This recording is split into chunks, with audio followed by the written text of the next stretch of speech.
sahabat data, selamat datang di acara terbaru yang di-launching Badan Pusat Statistik Kabupaten Boyolali. Dan acara ini kita beri nama Ngopi Data, ngobrol dengan perspektif data. Jadi, kita akan ngobrol dengan lebih santai, dengan lebih asik tentang berbagai hal, opini, fenomena, atau apa saja, dan tentunya tetap mendasarkan pada data yang merupakan produk utama dari Badan Pusat Statistik. Dan kenapa sih kita harus ngomongin data, kita harus melek data? Karena data itu penting sekali. Ada kalimat yang menyatakan bahwa data itu sebenarnya diam. Tapi ketika kita menguasai data, maka sesungguhnya kita menguasai dunia. Yeay. Dan pada kesempatan episode pertama kali ini telah hadir bersama saya salah satu koordinator fungsi di Badan Pusat Statistik Kabupaten Boyolali yang populer sekali dan mendapat anugerah KF terlaris terapa terjauh oh dari iya kantor. terjauh dari kantor. Iya, khawatirnya itu nanti jadi Gimana? beban itu. Iya, kenapa terjauh? Karena beliau ini sengaja kita datangkan hari ini dari Magelang. Naik apa Pak hari ini Pak? Naik motor dong. Oh, kirain naik para layang. Oh iya. Bayarnya kan terjun langsung dari atas gitu ya. Oke, kenapa sih yang hadir pada kesempatan kali ini tuh dari Koordinator Fungsi Statistik Sosial? Karena kita akan membahas, kita akan ngopi data ketenagakerjaan yang merupakan bagian dari tanggung jawab seksi, kok seksi sih? Fungsi. Fungsi ya, fungsi statistik sosial. Nggak apa-apa Bu, kan memang itu apa baru ya. Jadi kalau masih Masih keseleo kepleset ya, lidah benar. nggak apa-apa. Data Fungsi ketenagakerjaan. hanya 1 tahun. Oh iya, harapan. Iya, memang 1 tahun. Kok kita Oke, kita semoga mau ngobrol harapannya ketenaga kerjaan kok malah Iya ngobrolin benar, masalah iya, fungsi. oke. Ya jangan ngobrolin rumah tangga juga ya. Iya. Oke, jadi data ketenagakerjaan itu kan salah satu produk dari Badan Pusat Statistik ya. Bisa dijelaskan nggak sih Pak, gimana sih BPS itu bisa sampai menghasilkan angka-angka ketenagakerjaan? Itu ada kegiatannya sendiri kan ya? Bisa diceritakan dong, Ini kok saya jadi kebagian yang berat-berat tuh ini Bu. sesuai dengan berat badan. Sampai kursiku aja turun terus ini. Ini yang salah kursinya atau berat badan saya ini? Dua-duanya. Ya, terima kasih ya ini tentunya acara ini kan sangat menarik sekali ya istilahnya. Kita ngobrol ringan tapi obrolan kita tetap harus bersumber pada data gitu Ya, ya Bu ya. betul sekali. Caranya. Terkait dengan ketenagakerjaan ya tentunya saat ini kan masa pandemi ya, tentunya banyak hal ya terkait ketenagakerjaan, perubahan-perubahan ataupun perilaku-perilaku masyarakat baik di dalam kehidupan sehari-harinya maupun di dalam dunia kerjanya. Iya, Tapi betul. ngomong-ngomong kok jadi serius sekali ini. Iya, saya jadi takut ngomong Pak.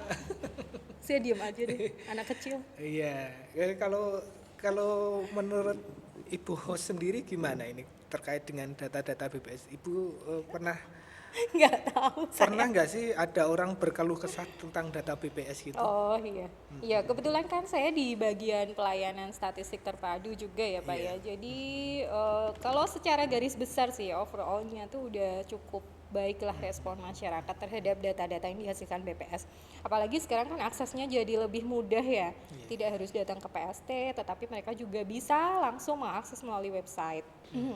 Sedangkan untuk konten datanya sendiri, ya memang segala sesuatu kan selalu perlu perbaikan ya dari tahun ke tahun. Artinya itu bisa jadi bahan koreksi buat kita juga.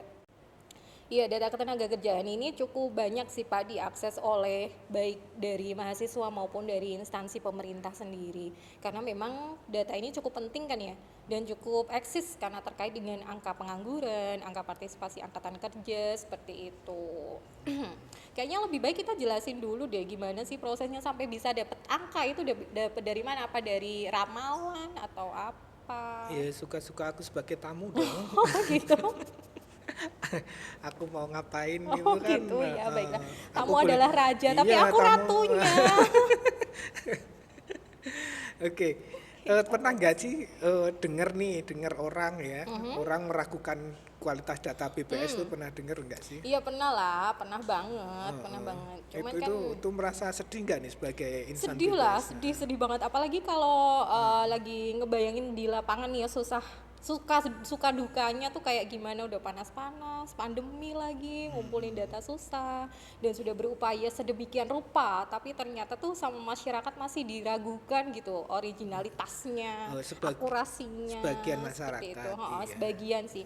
Tapi sudah banyak masyarakat yang teredukasi sih menurut saya pas sekarang ini. Maksudnya mereka lebih melek data, lebih mengerti tentang bagaimana proses collectingnya Kalau sampai kalau dengan diseminasinya. kalau saya sih lebih senang sih, artinya ada masyarakat yang Hmm. yang mengkritisi istilahnya, mengkritisi data-data kita, kan artinya mereka kan peduli ya, Iya, ada peduli, feedback, ada feedback. ada peduli. Satu memang bisa untuk evaluasi dari Iya, kita. betul. Yang kedua berarti kan artinya masyarakat itu sudah semakin melek data, artinya Iya, betul. artinya dengan mereka melek data tentunya kita harus menjaga kualitas data. Iya, betul. Jadi motivasi tersendiri buat Boleh kita. nggak sih Bu saya bercerita gitu, Boleh bagaimana banget. data itu dihasilkan? Oh iya, silakan. Silakan. Tapi Mbak Tapi ya, jangan panjang-panjang. nggak boleh lama ya. Ya nanti habis waktunya. Oh gitu. Tapi nggak ada kopinya juga ini ya. Enggak, belum dibikinin. Tidak sesuai ini ya. Udik mana Woi, ini Udik? tim kopi.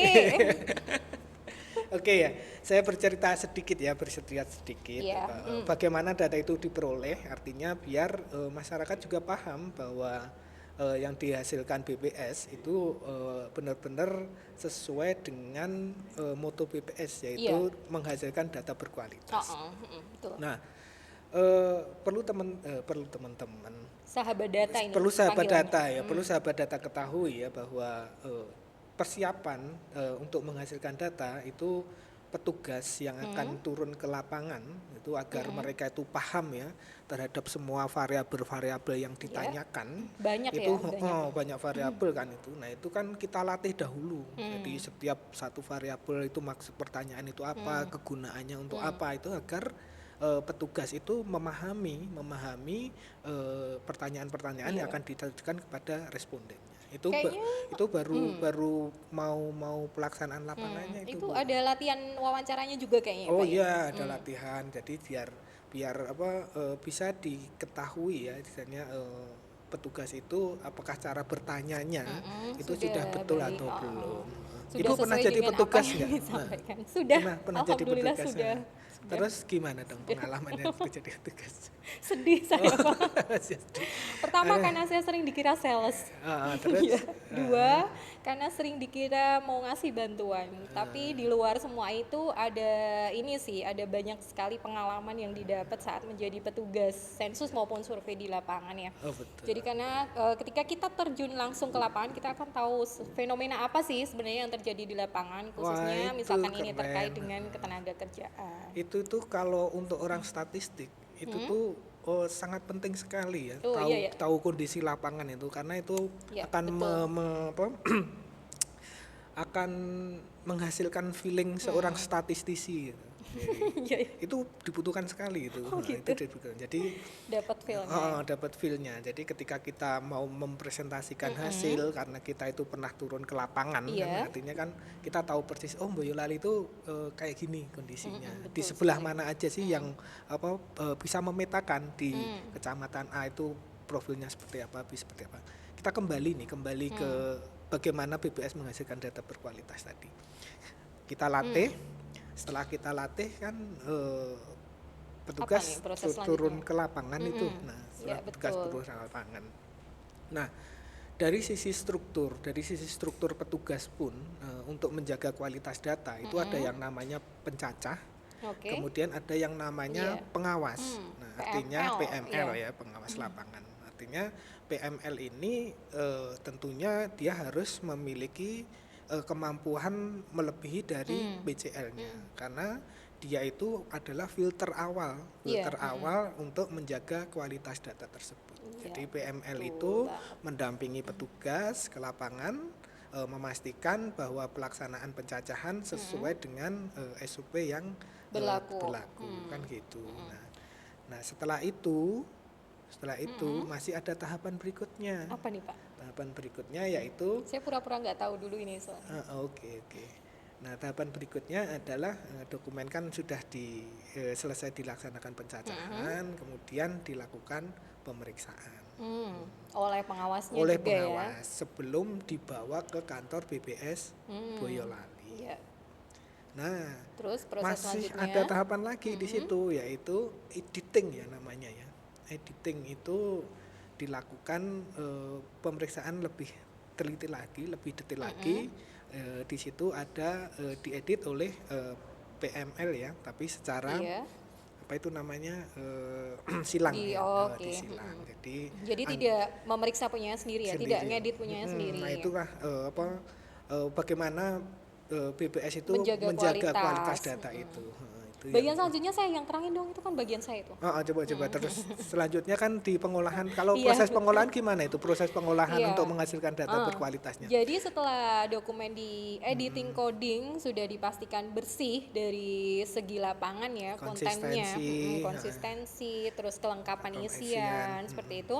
Baru kemudian dokumen ini tadi dibawa ke bagian pengolahan. Kalau di BPS itu istilahnya adalah fungsi IPDS atau integrasi pengolahan data dan diseminasi statistik. Nah, di situ akan dilakukan entry data atau input data. Dan untuk proses entry ini sendiri tidak hanya dilakukan oleh pegawai BPS saja. Kita hampir selalu sih melibatkan mitra-mitra kerja dari luar yang kita rekrut saat proses pengolahan berlangsung. Dan proses pengolahan ini tidak hanya serta-merta di entry begitu saja. Setelah selesai di entry akan ada tahapan selanjutnya yaitu validasi data.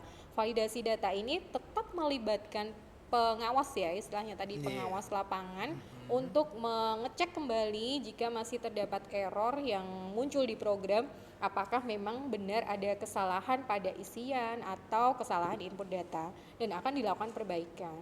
Tidak selesai sampai di situ juga, masih ada tahapan selanjutnya di mana nantinya ketika data sudah kita kirim ke provinsi, itu provinsi maupun pusat akan melakukan evaluasi dan akan memberikan feedback kembali ke kabupaten untuk dilakukan perbaikan jika memang masih ada isian-isian yang perlu diperbaiki. Ternyata Jadi perjalanannya panjang. cukup panjang ya untuk menghasilkan itu. Jadi kita nggak kedukun loh untuk menghasilkan data. Itu sahabat data ya yang perlu diketahui oleh sahabat data semuanya, bagaimana proses data itu dihasilkan Iya. melalui tahapan-tahapan yang panjang. Kita itu tidak bercerita bagaimana susahnya pencacah itu datang ke rumah tangga ya istilahnya. itu Ada yang apalagi itu. ditolak, Betul. terus susah ketemu, terus apalagi Bu? Ada yang udah yang pengalaman datang itu banyak itu.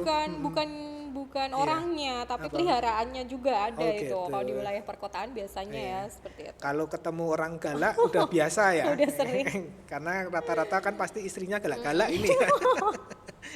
Tapi yang Iya, betul. menjadi masalah ketika ketemu anjing galak itu kan ya. Itu saya yang paling takut, Pak. Oh, gitu lari. ya. Oh, gitu. Langsung otomatis jadi atlet lari kalau kayak gitu. Aku seneng sih, berarti kan ada yang lebih menakutkan dari aku ya.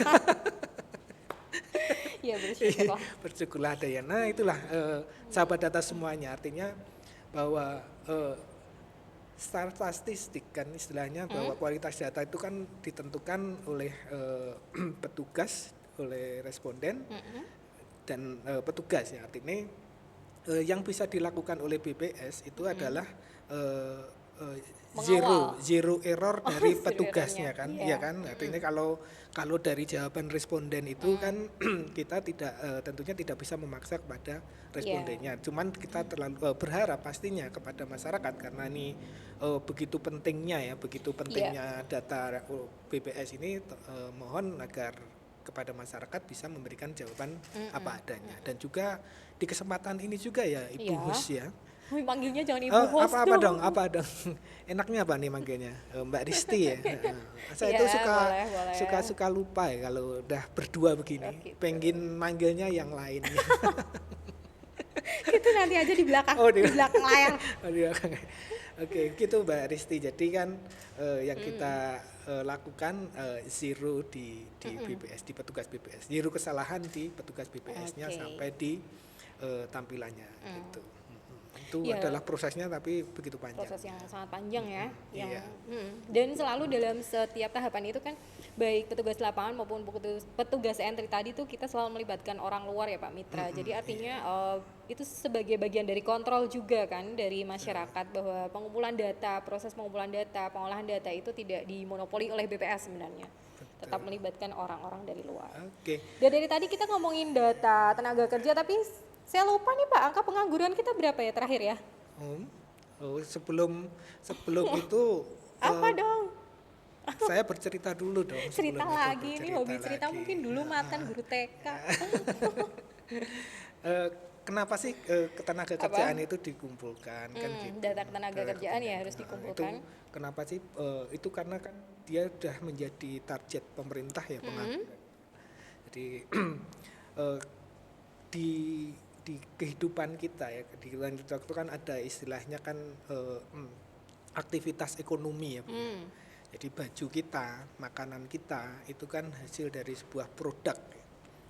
Produk itu tentunya kan ada yang terlibat langsung membuat, Ada ada tenaga yang kerjanya. tidak terlibat langsung. Nah, yang dimaksud bekerja seperti itu, jadi yang terlibat langsung di dalam proses produksi itulah yang dinamakan bekerja. Secara Oke. konsep ekonomi seperti Iya. itu. Jadi, nah kondisi kita saat ini seperti apa saat ini?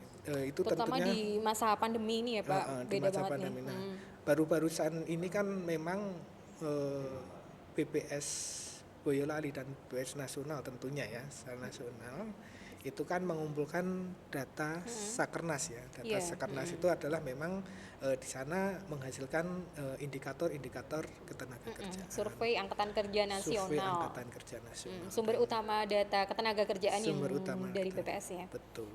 Nah, nah dari situ apa aja outputnya?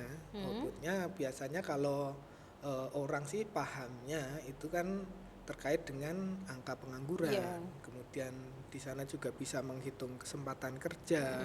Kemudian ada angkatan kerja juga di sana. Nah itu yang diketahui oleh masyarakat umum. Nah, di masa pandemi ini kenapa sih BPS masih Ngumpulin data tetap ya. ngumpulin data ini?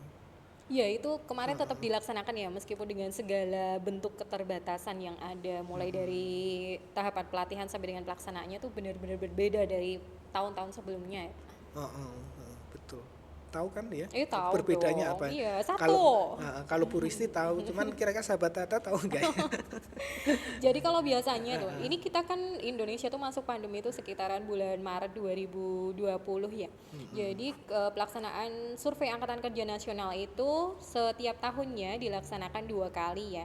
Di bulan Februari dan bulan Agustus. Untuk bulan Februari itu sendiri itu dengan sampel yang cukup banyak karena akan ada estimasi data angka ketenaga kerjaan sampai dengan level kebalik, Bu, kabupaten. kebalik. Oh iya kebalik. Oh iya kebalik. Oh iya kebalik serat. Suara ada. Jadi kalau yang Yang Februari kan Februari dikit ya. Oh iya, itu kebalik sama Susenas ini kayaknya. Levelnya provinsi, kemudian untuk yang level kabupaten Yang yang bulan barusan Agustus, oh barusan iya, kita baru aja selesaikan. dilaksanakan. Barusan kita selesaikan. Iya kebetulan banget baru aja diselesaikan. Ini kenapa itu tetap dilakukan? Karena informasi ini sangat penting sekali nih bagi pemerintah di masa pandemi ini, bahwa ternyata memang pandemi COVID-19 ini itu kondisinya itu bisa terlihat dari hasil Sakernas 2020 dari yang kemarin kita indikator-indikator yang muncul dari kegiatan Sakernas ya. di 2020 kemarin. Jadi, Contohnya apa saja nih Pak yang bisa dibaca fenomenanya? contoh yang kelihatan, contoh yang langsung kelihatan itu kan angka penganggurannya Boyolali jadi meningkat. Oh iya Angka betul Boyolali sekali. meningkat. Jadi kalau dulu ya, kalau di 2019 itu pengangguran Boyolali Contekannya dilihat nggak apa-apa nih Pak? Saya ngintip aku, juga aku, aku lupa nih nggak pakai kacamata jadi nggak kelihatan ya. Jadi kita itu sempat di angka 2,18 itu di posisi tahun- 2019 ya, di tahun 2018. 2018. Oh 2018, Kemudian 2,18%. 2019 itu kan COVID mulai ada di baru mulai, negara di luar Cina. ya, belum di sini. Cuman kan akhir produksi 2019 barang-barang kita itu juga udah mulai berkurang kan sudah istilahnya. terpengaruh terdampak ekonomi global Iya, ya. terdampak ekonomi global, terus akhirnya kita juga meningkat juga penganggurannya meskipun masih relatif kecil, Belum yaitu signifikan. 3,09. Kemudian di 2020 Sudah kemarin kita sudah ada kondisi di pandemi 5,28. oh 5,28.